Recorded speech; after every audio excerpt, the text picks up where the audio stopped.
Court documents that KLFY News 10 obtained show that Jacqueline Daisy Lynn Landry died from an overdose after snorting methamphetamine and shooting up heroin. All the engineer has to do is turn on the truck's emergency lights. They'll turn on the new system in exactly the same way, only the technology is a lot more advanced. Ho, ho, ho, it's going to be like Christmas in July, Heath. That's right, Rob. We had storms today, a rainy day across Acadiana, but there's going to be a rare July cold front, and I know you're going to tell us all about it. If you want to get to the other end of the bayou, you've got to go about 20 miles out of your way. So we're going to see how long it takes us. It's about 3 p.m. on Wednesday afternoon. Good evening. Well, Cameron LNG behind me is a $10 billion liquefied natural gas facility. It will convert natural gas into a liquid form, which makes it a lot easier to transport. Whoa, Nelly! Whoa, who scared me? It's hot out there. To quote the late, great Keith Jackson. Yes. Whoa, Nelly! It's hot. We're under a heat advisory. It's right. The first of the year until 7 tonight. Do not try this at home. Now, I am down at the bottom of the coulee to show you just how big this project is. This is between 14 and 17 feet high. It's 20 feet across at the bottom, and then at the top of the coulee, it goes 90 feet across. Again, this is just to show you just the size and scope of this massive project. But Pio refused to accept the board's decision. News 10's Dalford Jones has more on how the superintendent plans to move forward. We have new information now on yesterday's police shooting and deadly standoff in Vidalia. State police have identified the suspect as 21-year-old Caleb Melton. Troopers say Concordia Parish Sheriff's deputies and Vidalia police officers responded to an apartment complex to find that Melton was wanted for an armed robbery. Gunfire was exchanged. Both Melton and a deputy were shot. Deputy Walter Macko is suffering from moderate to severe injuries and is in stable condition. Melton was pronounced dead at the scene following a standoff with police. A Lafayette man is one of 2 former LSU students sentenced today in the alcohol-related death of fraternity pledge Maxwell Groover. They pleaded no contest last year to misdemeanor hazing charges. 22-year-old Sean Paul Gott of Lafayette and 20-year-old Ryan Easto of Butte, Montana were each sentenced to 30 days in jail. They were immediately taken into custody. Groover died of alcohol poisoning after a Phi Delta Theta hazing ritual in 2017. Groover's former roommate was convicted last week of negligent homicide. Another former student will be sentenced in October, and he faces up to 5 years in prison. Yeah, do yard work. Morning's going to be the best time, I think. It was good while it lasted. Yeah, that 2 little days. Great. Cold snap that we had. Great. Yeah, wasn't that nice? The cold snap for We 2 enjoyed days. it. Yes. It was. I enjoyed it. Now the heat's back. Yeah. Oh, yeah. I was out there in it earlier. It's back, all right? It is back. A North Carolina man had a prime idea for his wife's birthday. Get it? Waylon McGuire decided to surprise his Amazon-loving wife with one of her favorite things. I do get it because I am a big Prime shopper. It's not an Amazon Prime package, but it sure looks like one. Check that out. That's because it is a cake and it's decorated just like a delivery box. And his wife Emily says it made her laugh so hard they posted pictures on Facebook where it, of course, has racked up shares and likes as you would expect. I thought it was a box, a package. Doesn't that look it good? looks like That's one. pretty It looks looks exactly like a box. I've seen And a you lot can of kind of those. see the Prime, the black tape. Yeah, You see Amazon, that? Like, yeah. I don't think that's the edible part. I don't know. That might be Might part all of be the edible, part maybe. of the edible. The illusion. Get a little fondant. Fondant. That's it. Fondant is I what it like is. that stuff. What do you know about fondant, George Faust? I've seen Cake Wars. Sweet. There you go. There you I go. like it. Cake like Boss. I'm sure that cake's long gone by now. So I bet it Look is. good and tasty. I'm sure. Yeah. Thanks for joining us tonight. Have a good weekend. The department has just restructured its narcotics unit in hopes of bringing about change. News 10's Rebecca Maddow-Keene has the story from Jeff Davis Parish. Ho, ho, ho, it's going to be like Christmas in July, Heath. That's right, We Rob. had storms today, a rainy day across Acadiana, Yeah. but there's going to be a rare July cold front, and I know you're going to tell us all about it. Yeah, it's rare, all right. Very rare. It's not going to feel like fall, but it will feel better. Nearly a week after her murder, there was a celebration of life today for Sadie Roberts Joseph. Those who knew and loved the civic activist gathered at the Living Faith Christian Center in Baton Rouge. Roberts Joseph, the founder of the Odell S. Williams Now and Then African American Museum in Baton Rouge, was found suffocated in the trunk of her car on July 12th. She was 75.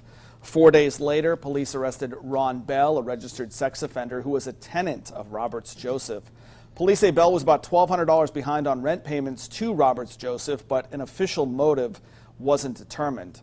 Well, today, community leaders, family members, and friends said their final goodbyes to the well-known and beloved civil rights activist.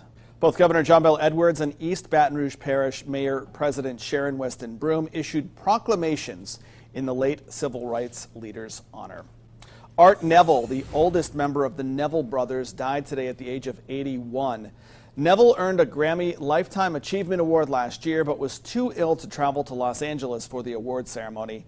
He retired from performing last year because of health problems. Well, Hurricane Barry brought a 7-foot storm surge in some parts of South Louisiana and dropped more than 20 inches of rain in one parish. That's according to a preliminary report from the National Weather Service. The storm also caused flooding and power outages in more than a dozen parishes. The most rainfall was measured in parts of Beauregard Parish, where 23.5 inches of rain fell. You have to sleep outside. Yeah, go camping. There you Good go. camping weather. I'm looking forward to walking my dog and not coming home completely drenched. Right. Exactly. Yeah. That'll be nice. Good running weather, too. You know? Oh, yeah. It'll be better.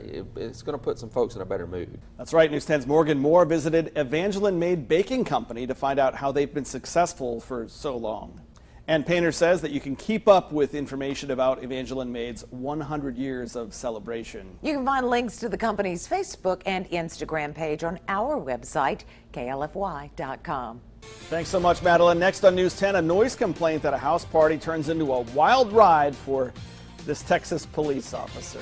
That's right, they were responding to a noise complaint coming from a house party on Saturday night. Partygoers had this mechanical bull in their backyard. One of the officers, as you see, tried it out. He stayed on for more than 8 seconds, almost 30 seconds before falling off. In the end, the officers told the revelers to keep it down. They're making too much noise. Not bad. There he goes. Yeah. Look at him go. Yeah, he's good at that thing. He's probably had some practice, you know. I don't know. I guess so. Look at him go. I couldn't have stayed on very long. Little There he goes. urban cowboy action That's there. exactly what I was There you thinking. go. Hey, he did well. Very well done, sir. Sure, no arrest were made. No. Just told him to keep it down and Keep it calm. Thank you so much for joining us at 6. join us again for News 10 at 10. Well, Lil Buck Senegal and Dr. John, who died last week, they left quite an impression at Dockside Studio in Maurice. Both musicians were frequent guests there and recorded several albums. Here's more in a story that you'll see only on 10.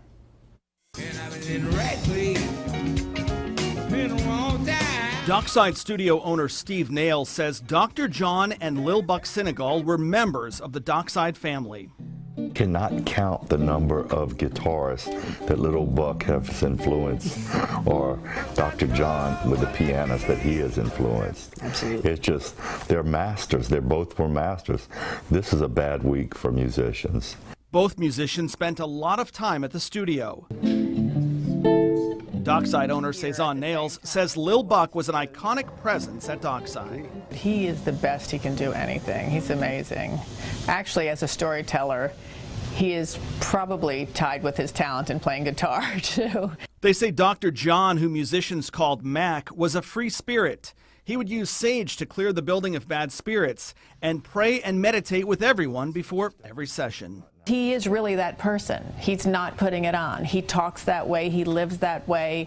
That's just how he lives. Now, the Nails have been reflecting on a lot of memories. About 15 years ago, Steve Nail says that Dr. John was here in the piano room when he called over the intercom and let him know that his piano was on fire. And we had to rush in there and put the piano out because his cigar had, over the whole album, had went into the piano and caught it on fire. Dylan Nails is Steve and Cezanne's 19-year-old son. Here's a picture of Dr. John holding Dylan when he was a baby. You still get the same positive vibes from it when people remind you of it. I think that's really a big influence on why I do what I do now, playing music. Just especially him, Lil Buck, and everyone else who's passed through here. When Dr. John saw Dylan, he was just like, oh, yeah. And then I said, so yeah, Mac, how many kids do you have? And he said, yeah, it depends on who you ask.